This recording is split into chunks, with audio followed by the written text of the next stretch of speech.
We are interviewing Bob Roos of Homestead Olive Ranch.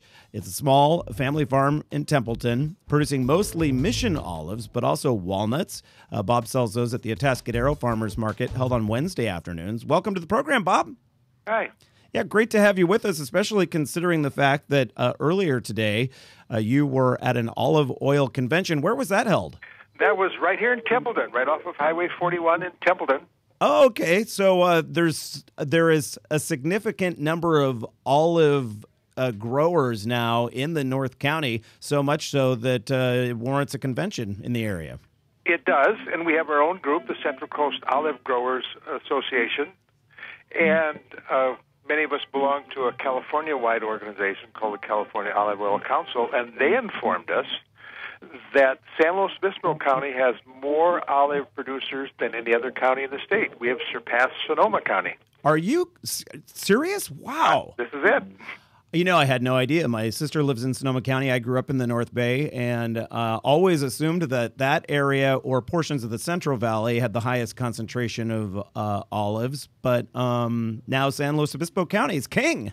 Well, the Central Valley has a lot of really big olive ranches that have multiple, thousands of acres.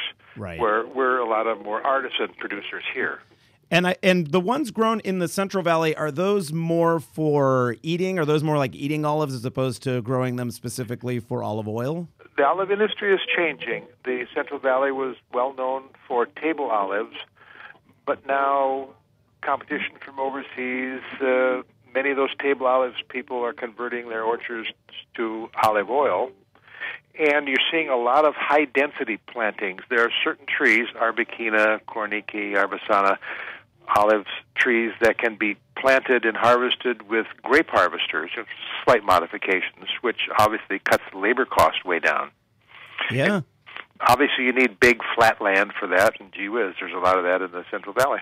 I have to tell you, I love the Arbequina olives. There are some growers there in your area in Templeton that I've had some of their oil from the Arbequina olives that are native to Spain, I think, and just delicious. Now, you primarily grow mission olives. You do have a couple of other types that you grow, but the mission olive has a really interesting story. Tell us a little bit about that. And I love to tell the story at Farmers Market because I love to talk to the customers. And I say, Mission, that's that variety of olives that was brought over from Spain by the Padres, planted in Mexico, and brought to the missions. They don't even have it in Spain anymore, so you might even call it now. It's native to California. Of course, native 300-400 years, maybe. Right. I'm stretching it a bit. Huh? It's a very versatile olive, and it can be used for table olives as well as olive oil.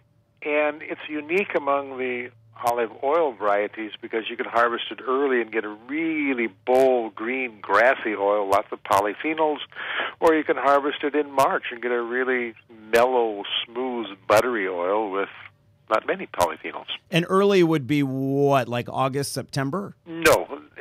For here, that would be November, middle of November. Okay. Late would be the end of December. I see. And I call my spring harvest, which I'm going to have here in a week or so. That'll be my spring harvest, mellow, mild oil.